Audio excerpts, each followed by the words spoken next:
Halo, assalamualaikum moms. Ketemu lagi di channel Tete Indri. Apa kabar nih sadirek online Tete semua? Mudah-mudahan sehat ya moms ya. Dilancarkan puasanya, amin. Nah moms, ini Tete bikin hari Senin. Tinggal 1 hari lagi kita menjelang Hari Raya Idul Fitri ya. Dan Tete baru bikin rendang khas Padang gitu ya. Nah untuk moms yang belum bikin, yuk kalau mau bikin ikutin terus video Tete sampai selesai ya moms ya. Di sini Tete sudah siapkan 1 butir kelapa yang tua ya, kemudian diparut tanpa dibuang kulit. Di Teteh mau sangrai. Ini disangrai menggunakan api sedang cenderung kecil dan harus diaduk terus, jangan ditinggal takutnya gosong bagian bawahnya. Ini kurang lebih Teteh sekitar 30 menit ya. Kalau warnanya sudah berubah tua seperti ini, kemudian teksturnya sudah mulai ringan, itu tandanya dia sudah mulai mau matang ya moms ya. Dan ini dia setelah setengah jam, hasilnya seperti ini ya. Ini sudah berubah warna dan sudah ringan banget. Dan ini posisinya masih panas, Teteh langsung mau haluskan menggunakan cobek dan juga mutu ya. Jangan menunggu dingin, karena nanti kalau dingin itu tidak keluar minyak ya moms ya. Jadi masih hangat-hangat seperti ini atau masih panas langsung saja dihaluskan. Nah di sini Teteh sudah siapkan cobek. Ini harus kondisinya harus bersih, harus kering ya. Kalau basah nanti teksturnya akan berubah ya moms ya. Nah ini kemudian Teteh haluskan, diulek seperti ini aja sampai benar-benar halus dan mengeluarkan minyak. Memang agak lama, agak ribet, tapi ini adalah salah satu resep rendang khas ya. Teteh mohon maaf kalau misalkan ada orang Padang asli yang melihat resep ini dan ada kesalahan di Teteh, mohon dikoreksi ya moms ya.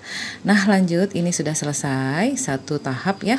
Teteh mau simpan dulu, kemudian Teteh mau selesaikan bagian yang lainnya ya. Teteh mau haluskan semuanya benar-benar halus gitu ya, dan sampai benar-benar mengeluarkan minyak. Kalau misalkan moms agak berat nanti pas proses penghalusannya, boleh moms kasih sekitar 1 sendok makan minyak sayur yang bersih ya. Nah ini dia hasilnya lumayan banyak, tapi Teteh hanya pergunakan nanti kurang lebih 3 sendok makan aja ya untuk stok ya moms. Nah ini kemudian bahan lainnya ada 400 gram bawang merah, 250 gram bawang putih, 150 gram lengkuas, dan 50 gram jahe. Kemudian ada 400 gram cabai keriting, ada 100 gram cabai rawit hijau.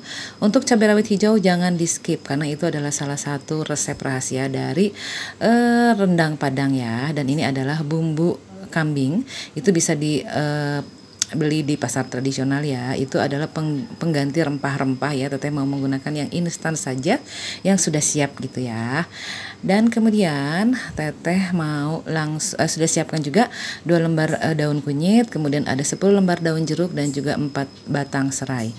Lanjut untuk proses selanjutnya, Teteh sudah masukkan 6 butir kelapa ya, santan dari 6 butir kelapa yang tua. Kemudian karena untuk 2 kg daging ya, kalau 1 kg daging boleh pergunakan 6 butir kelapa ya santannya. Kemudian bumbu dihaluskan, Teteh langsung masukkan aja ya ke dalam santan. Teteh tidak tumis dulu ya, langsung dimasukkan aja. Dan kemudian diaduk-aduk sampai mengeluarkan minyak dan mulai menyusut. Setelah menyusut, mengeluarkan minyak gitu ya, baru masukkan setengah sendok makan bumbu yang sudah siap saji tadi ya. Teteh sarankan hanya setengah sendok makan ya moms ya, jangan terlalu banyak takutnya pahit. Karena Teteh punya pengalaman dulu terlalu banyak jadi agak pahit ya. Kemudian masukkan 3 sendok makan sangraian kelapa tadi yang sudah kita haluskan ya. Nah setelah masuk seperti ini diaduk-aduk lagi sampai benar-benar wangi dan mengeluarkan lagi minyak gitu ya. Ini prosesnya kurang lebih sekitar 1 jam sampai benar-benar dia mengeluarkan minyak ya moms ya. Nah seperti ini kemudian Teteh barai daun kunyit dan juga daun jeruk. Kemudian kita aduk-aduk lagi sampai tercampur ya, sampai wangi lagi, sampai mengeluarkan minyak yang lebih banyak lagi.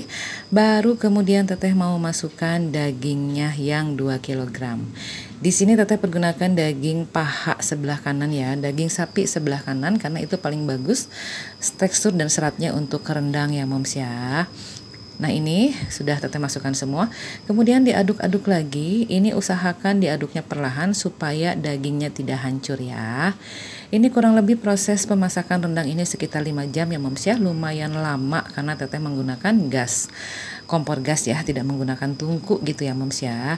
Nah ini kurang lebih setelah 2,5 jam ini seperti ini ya. Ini masih harus terus diaduk-aduk ya moms ya, perlahan-lahan ngaduknya supaya dagingnya itu tidak hancur gitu ya. Nah lihat moms, kalau bikin rendang ini seperti ini ya, cipratannya kemana-mana, ke tangan, ke muka, pokoknya harus hati-hati, repot banget memang, tapi nanti hasilnya enak gitu ya. Tidak apa-apa ya moms ya, masak agak ribet untuk sajian nanti di hari raya gitu ya. Nah ini langsung teteh masih terus aduk-aduk ya moms. Ini itu lama banget prosesnya ya. Dan ini dia setelah kurang lebih 4 jam hasilnya seperti ini ya. Sudah mulai mengering, tapi ini teteh masih mau lebih kering lagi ya. Nah, ini adalah rendang kering ya. Kalau misalkan moms masih mau ada kuah-kuahnya gitu ya, itu kalau teteh sebut sih kalio ya, kalio daging, karena mungkin adik daripada rendang gitu ya. Jadi masih kalio, dan teteh ini mau proses untuk pemasakan lebih kering lagi. Kurang lebih sekitar 1 jam terus diaduk. Nah, ini dia hasilnya, sudah benar-benar kering, sudah wangi, dan teteh juga lupa ya moms ya, tadi teteh sudah masukkan kentang dan garam 1 sendok teh, kemudian royco kaldu sapi ya, 2 bungkus aja, dan juga gula pasir 2 sendok makan. Di sini teteh memasukkan bumbunya itu di terakhir ya, karena santan itu sudah gurih dan asin gitu ya. Teteh nggak mau kalau misalkan dimasukkan di awal, karena mungkin moms pernah makan rendang yang agak asin, mungkin beliau pas masaknya itu di awal masukkan bumbu ya. Jadi teteh itu masukkan bumbu halusnya itu di akhir saja, jadi bisa dirasa. Kalau misalkan keasinan atau apa, kita bisa tahu, bisa takar berapa banyak kita bisa kasih garamnya gitu ya.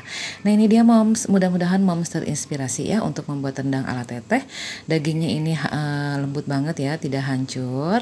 Ini bisa banget disajikan untuk besok ya moms ya, untuk hantaran ke keluarga atau untuk menu pelengkap opor, ketupat atau lontong, atau sayur godok gitu ya, atau semur lidah. Teteh juga mau bikin semur lidah, tapi teteh belum sempat bikin videonya ya moms ya. Nah moms, satu nuhun ya yang sudah menonton video teteh sampai selesai. Mudah-mudahan moms terinspirasi dan cepet yuk beli dagingnya. Ini teteh beli masih di harga 110 ya, karena teteh stok daging itu sejauh-jauh hari sebelum bulan suci Ramadan. Teteh simpan di dalam freezer, yaitu kuat sampai hari ini pas proses pemasakan. Hatur nuhun sekali lagi untuk moms semuanya. Mohon maaf lahir batin ya moms ya. Assalamualaikum warahmatullahi wabarakatuh.